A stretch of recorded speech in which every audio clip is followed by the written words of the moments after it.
During the day, more and more visitors for patients came in, and they all had their own horror stories, and the situation wasn't getting any better. It was only getting worse. And I thought, well, we'll wait till the end of the shift just to see what's happening. There was a lot of stress going on. There was a lot of panicking going on amongst staff going home and whether they could get home. And of course, if you've got a family you have to go back to, or animals you have to go back to, or a house that needs, special upkeep to keep it safe from water.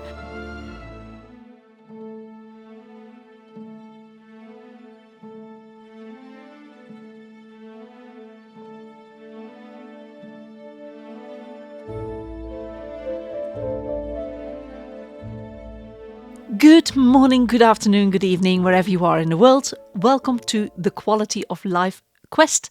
My name is Anneke, and today we're talking about life's unexpected storms.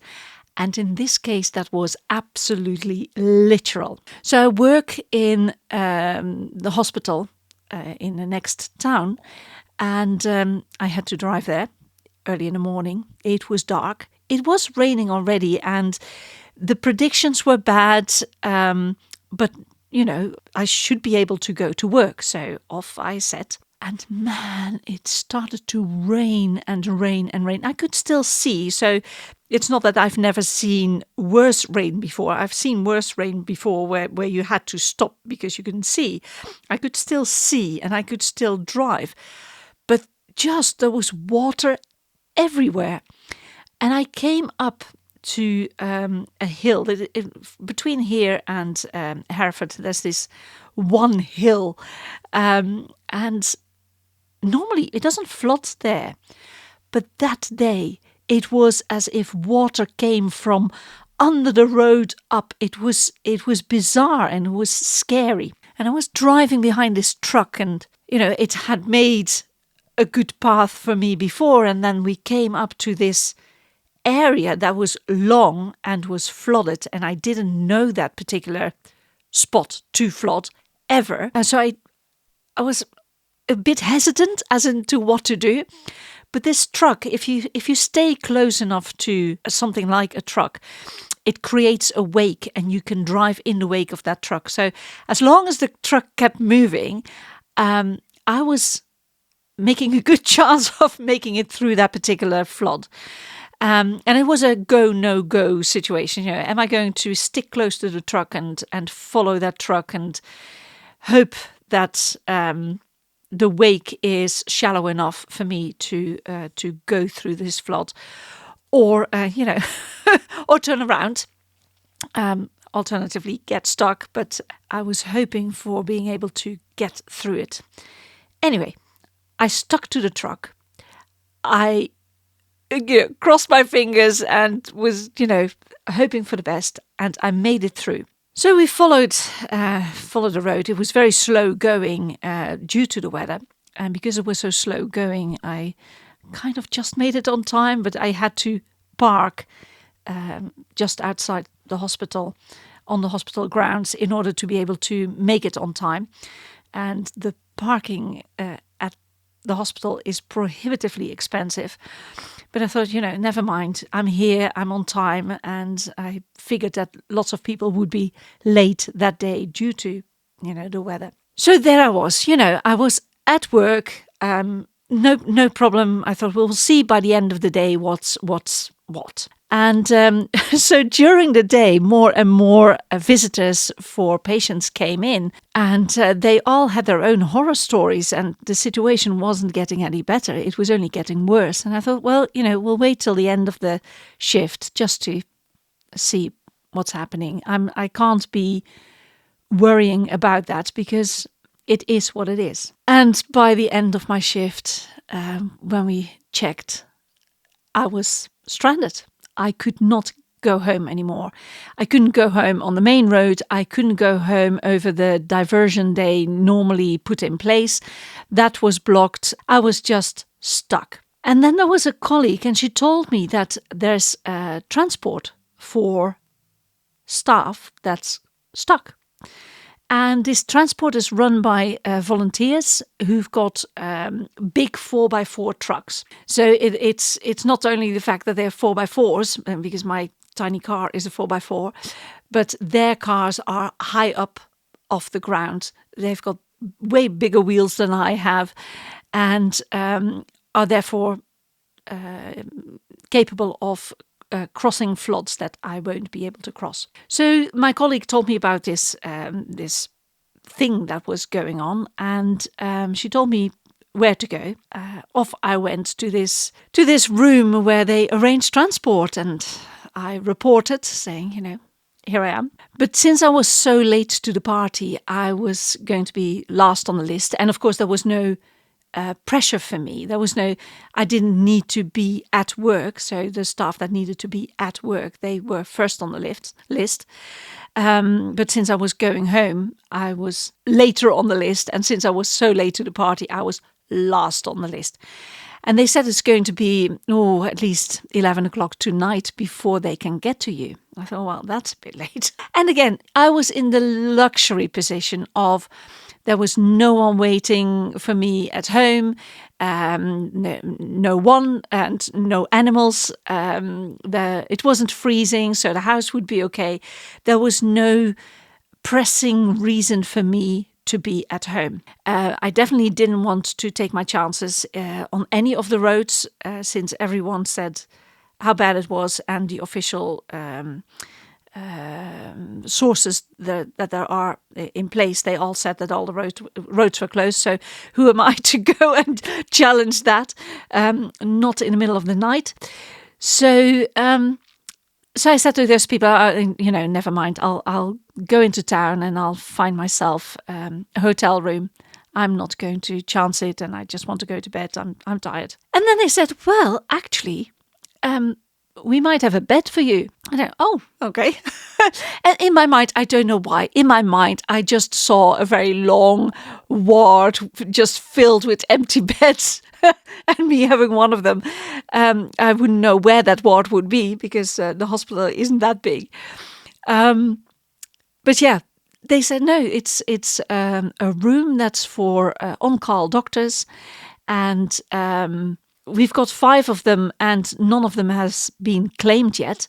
So if you want one, then, you can have a room. Okay. Yes, please. I'll have one of those rooms. So the room was, they made some calls and there was going to be a room for me. And one of the porters took me under his wings.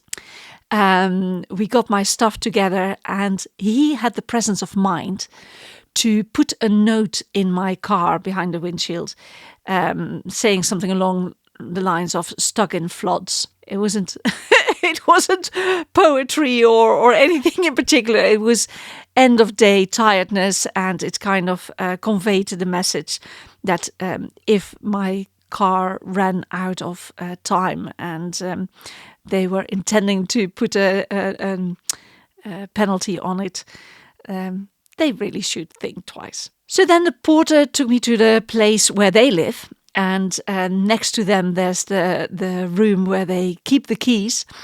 So I got the key. I now know where the porters live. And we then went to the linen room where we got sheets and pillowcases and blankets and towels and scrubs. And then he showed me my room, which was, nothing special, but it was a place to sleep.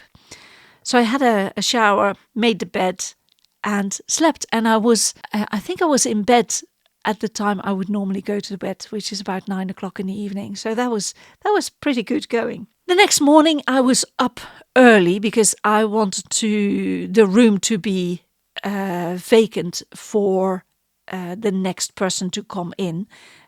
If the room was needed, at least it would be empty.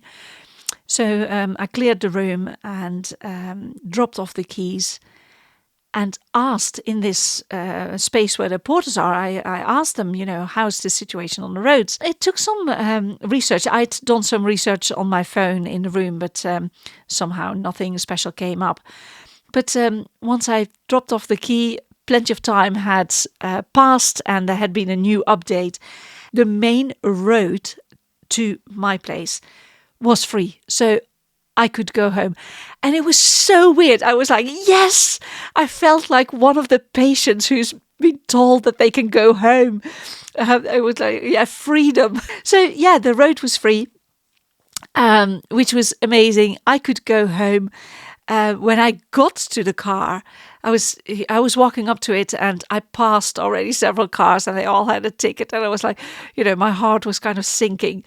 But when I got to my car, there was no ticket on my car, and when they write out a ticket, they have to make a photo of the situation, and in my case, the situation that was that behind the windscreen, there was this big note saying, stuck here due to floods or something like that. It would not have looked good on the photograph if that had been escalated. So most probably that's why my car didn't have a ticket. Overall, there was a lot of stress going on. There was a lot of panicking going on amongst staff going home and whether they could get home. And of course, if you've got a family you have to go back to, or animals you have to go back to, or a house that needs, special upkeep to keep it safe from water. Yes, there's stress and you really, really, really want to go home. And as I said before, I had the luxury that that's not the case. I can go if I want to.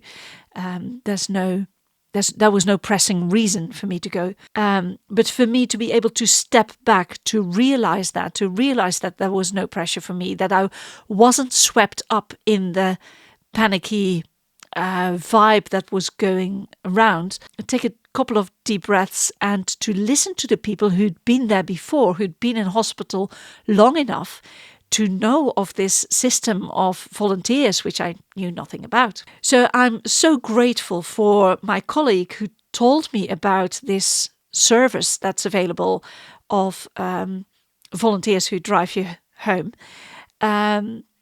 Grateful for the nurse who was in charge of this transport hub, and that they were happy to think outside the box and let me stay in one of the rooms that's normally for on-call doctors. But since it wasn't reserved for anyone else, I could make use of it.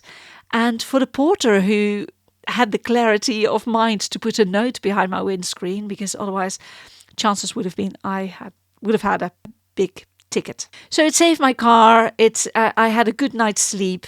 There was no stress.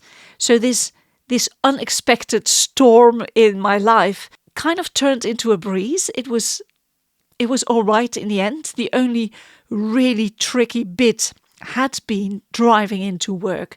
And that was the only stress. And the rest of the time, it was like, okay, what happens, happens. And in the evening, there were a lot of people around me who pointed me in the right direction. And I was calm enough to actually follow their directions. So yeah, that's that. It's a very short story, but I hope it inspires you to, take a step back, take a deep breath, and wonder, what's actually going on. Is this my problem? Is this, does this problem apply to me? Let's put it that way, because the problem of going home didn't apply to me, even though I couldn't go home. It wasn't an issue. It wasn't a problem. There you go. Thank you for listening to the Quality of Life Quest. Take care, make wise choices, and see you next time. Okay, bye-bye.